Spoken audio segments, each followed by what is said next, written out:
सहस्राक्षसहस्रपादे सभूमिं विश्वतो विश्वा अत्यतिष्ठशान्दुलं पुरुषदेवेदयं सर्वम्. సకల చరాచర జగత్తు కూడా పురుష శబ్దవాచ్యుడైన పరమాత్మ స్వరూపమే. అది విశేషం. ఇక్కడ మనుస్మృతి కూడా ఓ మాట చెప్తుంది, సోభిధ్యాయ శరీరాత్ స్వాత్ శిశృక్షు వివిధా ప్రజా. ఆ స్వామి యోగ నిద్రలో ఉన్న స్వామి తన శరీరము నుంచే అన్నిటినీ కూడా ఆవిర్భవింపజేస్తాను అని నిర్ణయించుకున్నాడు, సంకల్పించాడు. భగవంతుని సంకల్పంతో రకరకాల సన్నివేశాలన్నీ కూడా ఆవిర్భవించాయి. ఇది నమ్మం మనం. కానీ లౌకికంగా చూడండి, మన కవులంతా ఉన్నారు. నేను నిద్రపోతుంటే భగవంతుడు నాకు కనిపించి ఈ గ్రంథం రాయమన్నాడు అన్నాడు ఒక ఆయన, సరస్వతి కనిపించి రాయమంది అన్నాడు ఇంకొక ఆయన. లేదు నాకు ఇలా అనిపించింది. రచయితుడు అంతే కదా, నేను అలా వెడుతుంటే ఫ్లైట్లో వెడుతుంటే నాకు ఇది వచ్చి ఈ కథ నేను రూపకల్ప శుద్ధాబద్ధం. వాడేదో ఇంగ్లీష్ సినిమా చూసి ఆ కాపీ కొట్టి రాశాడు ఆ కథని. అలాంటి వాళ్ళు చాలా పోదుకొట్టి ఏమంటారు, నాకు ఇలా నీకు అనిపించడం ఏమిటి, ఎలా అనిపిస్తుంది అంటే నీ సంకల్పానికే ఇంత గొప్పతనమైనట్టయితే ఆయన సంకల్పానికి అసలు మన సంకల్పం గొప్పదవునా కదా చూద్దాము. జీవన పరిమాణం ఎంత? 100 సంవత్సరాలు అంటారు. 100 సంవత్సరాలు నిజంగా బతికినట్టయితే దాంట్లో 50 సంవత్సరాలు నిద్రలో పోతోంది కదా లేదా? ఎంత లేదన్నా మిగిలిన 50. దాంట్లో మళ్ళీ చూసుకున్నట్టయితే బాల్యంలో నీకేమీ తెలియకుండా ఉంటావు. ఎన్ని సంవత్సరాలు పోయింది? అలా లెక్క చూసుకుంటే మిగిలిందంతా. ఈ మిగిలిన దాంట్లో నువ్వు నేర్చుకునేదంతా. కొంతమంది వాళ్ళు చూస్తుంటే వాళ్ళ ఆశ్చర్యం అనిపిస్తుంది. వాళ్ళ వయసు గట్టిగా 20 సంవత్సరాలు కూడా ఉండదు. వాళ్ళని గురించి అందరూ అంటారు, హిమాలయ పర్వతాలకు వెళ్ళి తపస్సు చేసి 15 రకాల శాస్త్రాలు అధ్యయనం చేసి ఇల్లు బంగారం గాను, నీకున్న వయసు 20 సంవత్సరాలు, నువ్వు ఎప్పుడు వెళ్ళావు హిమాలయ పర్వతాలకి, ఎక్కడ తపస్సు చేశావు, ఎన్నిళ్ళు తపస్సు చేశావు, ఏ గ్రంథాలు చదివావు? అలాగే 5 గురువుల దగ్గర చదువుకున్నారంటావు. ఒక్క గురువు దగ్గర వెళ్ళడానికే ప్రాణం మీదకి వస్తుంది. ఒక్కొక్క శాస్త్రం చదవడానికే కనీసం 5 ఏళ్ళు 4 ఏళ్ళు పడుతుంది. అంటే ఇవన్నీ కూడా నిజంగా ఈ సంభవమైన ఆలోచించండి. లేదు పుట్టగానే ఎక్కడో మనకి పెద్దవాళ్ళు ఎక్కడో చెప్తుంటారు, ఆ వచ్చి రాగానే వెంటనే విజ్ఞానం. అలాంటి వాళ్ళు ఎంతమంది ఉన్నారు? మరి నువ్వు ఇంతటి సాధన చేసిన వాడివి అయితే నువ్వు మాట్లాడుతూనే మొహం మీద కొట్టేందుకు మాట్లాడతావు? వినయం ఎందుకు కనిపించదు? అంటే తగ్గ మృదుపూర్వంగా ఎందుకు మాట్లాడలేవు? అదనమాట అర్థం.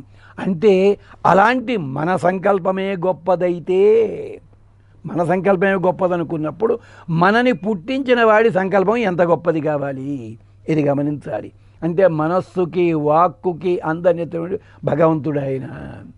అది ఎలాగో తెలుసున, ఒక నటిని సన్నివేశం చెప్తూ అన్నట్ట, అమ్మా నీ పిల్లవాడు తప్పిపోయాడు, 2వ ఏటో 3వ ఏటో, తర్వాత వాడి వయసు 50 సంవత్సరాలుండగా నీకు ఎదురుపడ్డాడు, వాడే నీ పిల్లవాడు అని నీకు తెలిసిందే.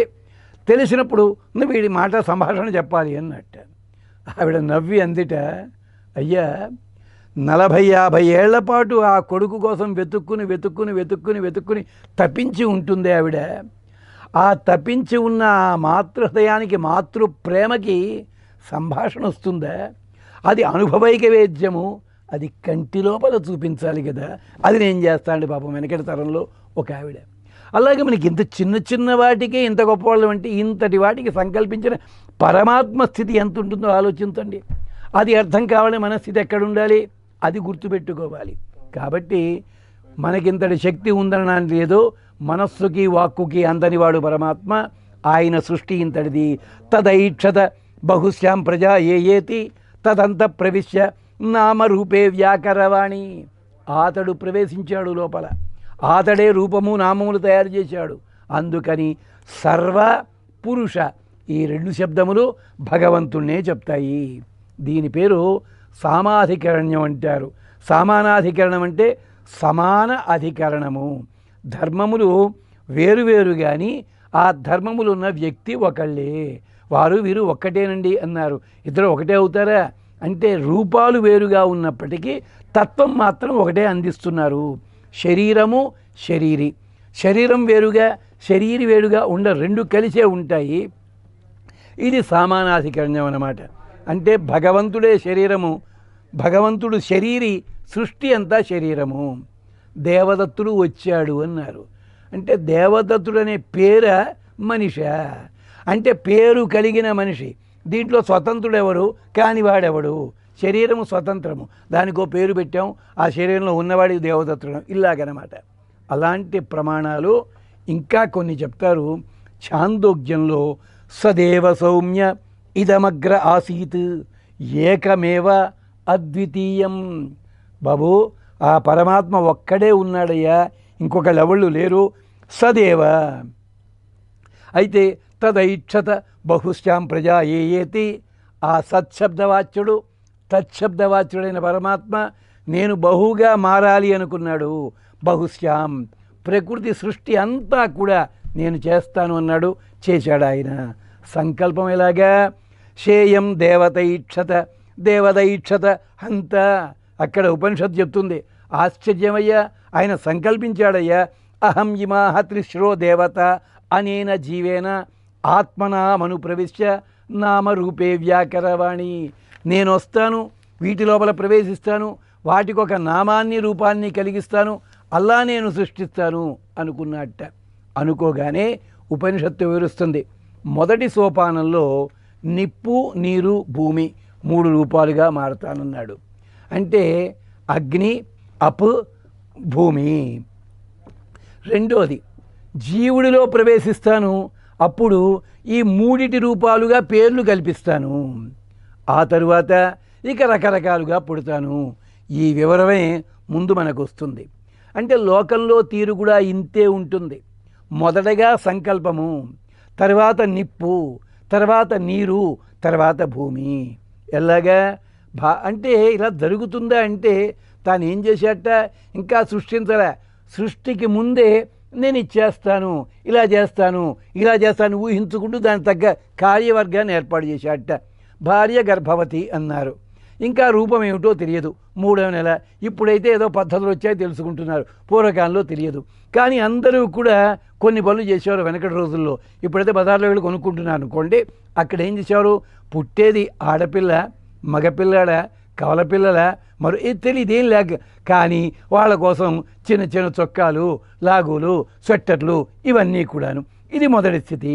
ఇది అయిన తర్వాత అప్పుడు కొంచెం కొన్నాళ్ళు గడిచాయి, ఏం పేరు పెట్టాలి. ఇంకా పుట్టిన తర్వాత ఆడపిల్ల మగపిల్ల తెలుస్తున్న పేరు కాదు, ముందే పేర్లు. అబ్బాయి పుడితే ఏం పేరు పెట్టాలి, అమ్మాయి పుడితే ఏం పేరు పెట్టాలి, కవలపిల్ల అయితే ఏం పేర్లు ఉండాలి, ఏ నక్షత్రం అయితే ముందే తయారు చేసుకుంటాం మనం. మనమే ఇలా ఉంటే భగవంతుడు కూడా అలా సృష్టి చెయ్యడా? వేదం అదే చెప్పింది. భగవతత్వం కూడా ఇదే రీతిలో అచిత్ జీవ విశిష్ట పరమాత్మ, చేతనాచేతనములు రెండూ కలిసి ఉన్న పరమాత్మ ఇలా సంకల్పించాడు.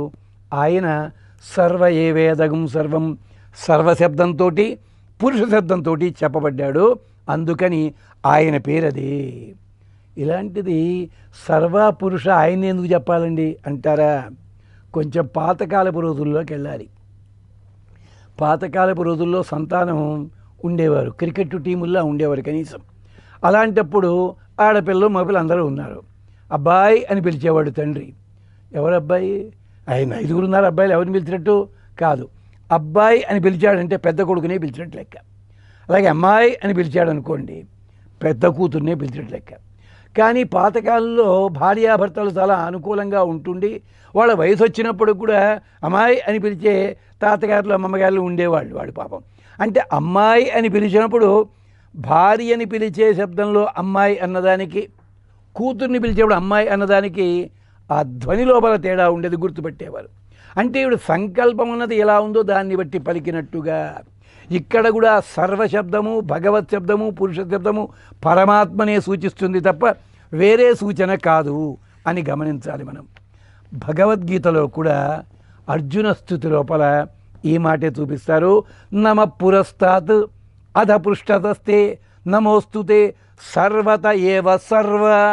సర్వశబ్దంతో నువ్వే చెప్పబడతావయ్యా, ఎటు చూసినా నువ్వే ఉన్నావయ్యా స్వామి.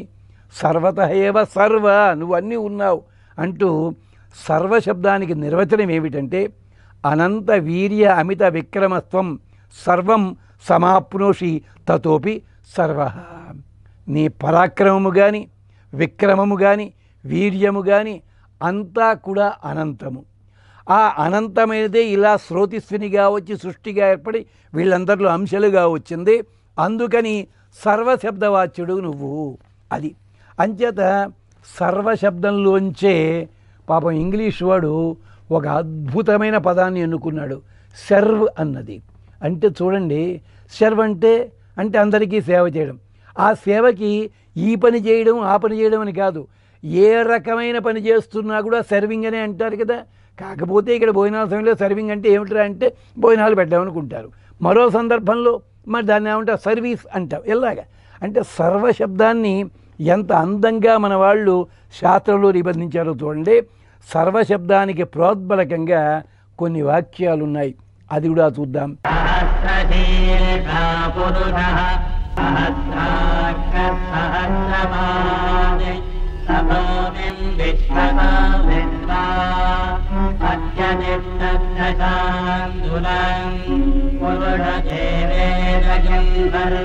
పురుష